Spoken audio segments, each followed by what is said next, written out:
do Mauro Cid com o sargento Reis e qual era e para que servia a operação dessa movimentação financeira.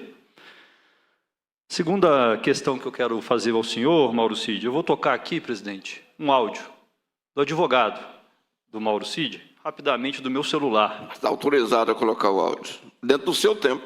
Okay. Se ultrapassar o tempo, eu vou cortar. Não, dentro do tempo. Obrigado, presidente. Não, mas vamos conversar com o cliente e verificar essa situação. Eu só destaco desde logo que o Mauro é um militar. Militar cumpre ordens. E acima de tudo. Então a gente vai verificar e vai conversar com ele para a gente ter uma noção. Essa palavra saiu numa entrevista concedida à Globo, do advogado do senhor Mauro Cid. Ele afirma que o seu cliente, o senhor Mauro, você tem possibilidade de responder, era apenas um militar que cumpre ordens. Pergunto, Mauro Cid, ninguém é obrigado a cumprir ordem ilegal. Se a ordem é um crime, o senhor não é obrigado a cumprir. O senhor, como militar, sabe disso ou desconhecia e cumpriu, mesmo sabendo que as ordens do ex-presidente da República eram ilegais? Vou permanecer em silêncio, deputado. Ok.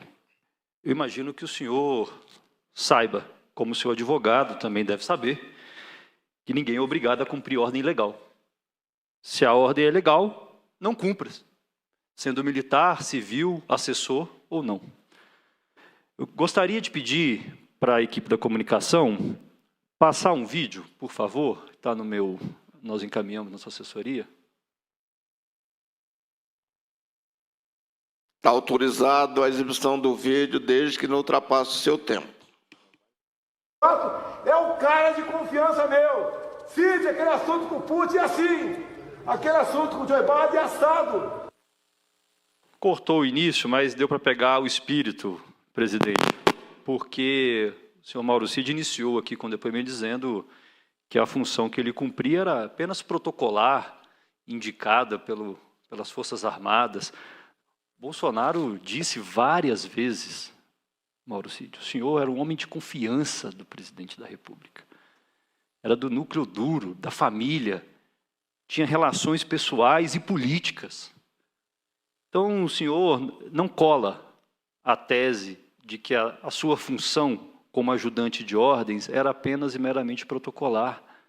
Era da alta confiança do ex-presidente da República. O vídeo mostra, inclusive, o desespero do ex-presidente Bolsonaro a partir de uma decisão do ministro Alexandre de Moraes, pedindo quebra de sigilo e sua convocação, porque o presidente sabe que o senhor está envolvido em todo esse processo que é escopo dessa CPI, porque o Bolsonaro sabia da tentativa de golpe, porque ele planejou, organizou, e o senhor não só sabia, como compactuava com todo esse plano, como também foi ponta de lança de várias dessas ações que estão sendo investigadas por essa CPI, pelo Supremo Tribunal Federal, pela Polícia Federal.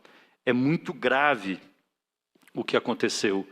Eu vou trazer novamente, Mauro Cid, aqui, mensagens do seu WhatsApp.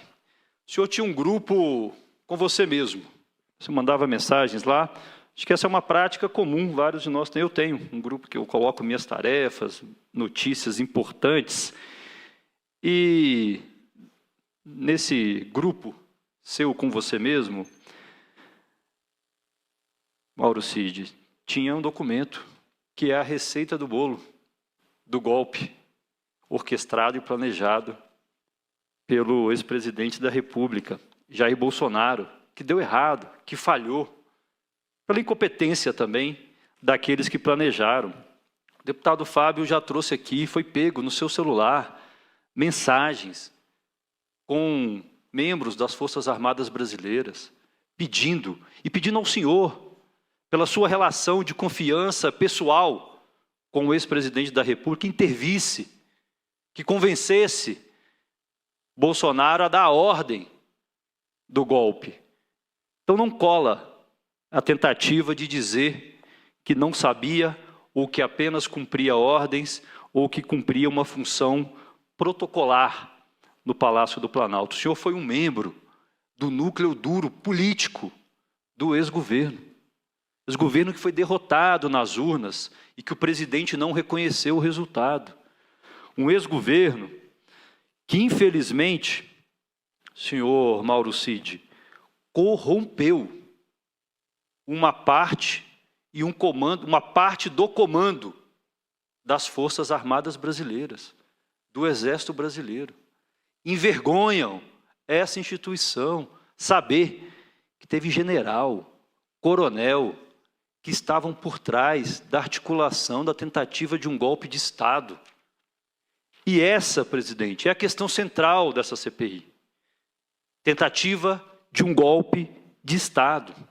Porque, coronel Cid, o senhor tem 44 anos, então provavelmente não viveu o horror que foi o último golpe militar nesse país de 64. Matou as pessoas, torturou, sequestrou, perseguiu brasileiros. Levou esse país a um processo de endividamento, a dívidas que até hoje o povo brasileiro precisa pagar.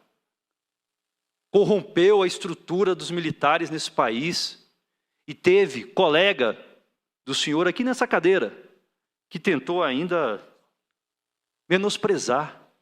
A tentativa de um golpe de Estado é muito grave, porque os golpes que esse país sofreu, quem pagou foi o povo brasileiro. E o último golpe militar, de 64, que instaurou uma ditadura sanguinária, sangrenta, violenta, está na memória do povo brasileiro. E foi isso que uma parte dos militares, infelizmente, tentaram fazer de novo. Um golpe militar nesse país. Essa é a questão central dessa CPI. Tentativa de um golpe não é lixo folclórico, como o senhor Anderson Torres, o senhor Heleno, que sentaram nessa cadeira, mentiram para essa CPI e tentaram afirmar. Não é lixo folclórico, não foi uma fantasia. Aconteceu e doeu muito para milhões de brasileiros. E dói até hoje, tem cicatrizes ainda abertas do último golpe militar e do último golpe de Estado, agora reconhecido pela Justiça em 2016.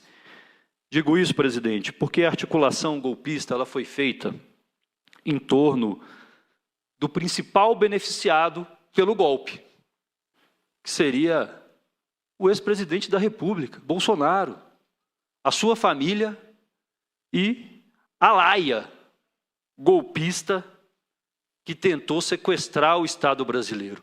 Esses eram os principais beneficiados da tentativa de golpe de Estado no dia 8 de janeiro, mas que não começou no dia 8 de janeiro.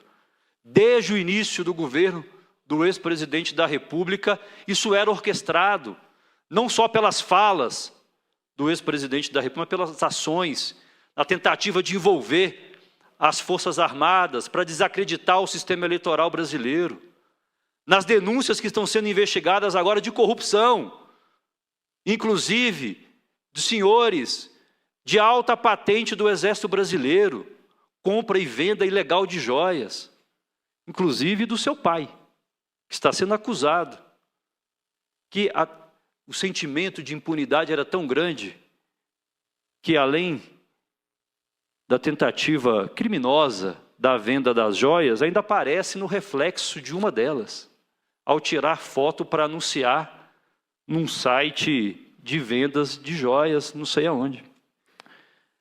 É a expressão máxima da tentativa do sequestro do Estado brasileiro que se deu nos últimos 4 anos e que, felizmente, o povo brasileiro, democraticamente, derrotou. E agora, senhor Mauro Cid, vai acontecer. O que não aconteceu depois do golpe de 64, e por isso que essa CPI é tão importante, esse parlamento é tão importante, e as instituições brasileiras são tão importantes para fazer justiça de transição. Nós não vamos permitir, dessa vez, anistia para os golpistas, como teve em 64. Quem cometeu crime contra o povo brasileiro precisa pagar. Precisa pagar perante a democracia, perante o povo, mas também perante a justiça. E é isso que está em jogo agora, e essa é a questão central dessa CPI. Tentativa da sua defesa, infelizmente, não vai colar. O povo brasileiro não acredita mais. E o senhor, com todo o respeito, infelizmente, envergonha as Forças Armadas brasileiras e o Exército brasileiro. Essa instituição que tem como foco e missão cuidar do Estado brasileiro, infelizmente, lamenta que nos seus quadros, pessoas que foram corrompidas com um plano de poder de um golpista, de um genocida, que tirou várias vidas, infelizmente, por negar a ciência, por contaminar ideologicamente o Estado brasileiro contra a vida do seu próprio povo. Tenho muita crença, presidente, e mais uma vez aqui parabenizo a sua condução, que essa CPI, que a CPMI do Congresso Nacional, e que todas as investigações que correm na Polícia Federal, no Supremo Tribunal Federal, e na Polícia Civil, que hoje está com busca e apreensão, adivinha só, e mais um membro da família Bolsonaro, agora o 04, por fraude. Esses que se beneficiariam com o golpe de Estado para tentar jogar debaixo dos panos e limpar todos os crimes que cometeram contra o povo brasileiro, não serão inocentados. O senhor tem uma chance, aqui agora e nesse processo, de ajudar nas investigações para a gente saber a verdade que o povo brasileiro merece. A opção de ficar em silêncio é um direito do senhor, mas ele não vai garantir a sua inocência, e eu espero que a justiça seja feita e todos aqueles que cometeram crimes contra o povo brasileiro paguem por todos eles. Obrigado, presidente. Muito obrigado, deputado Daniel.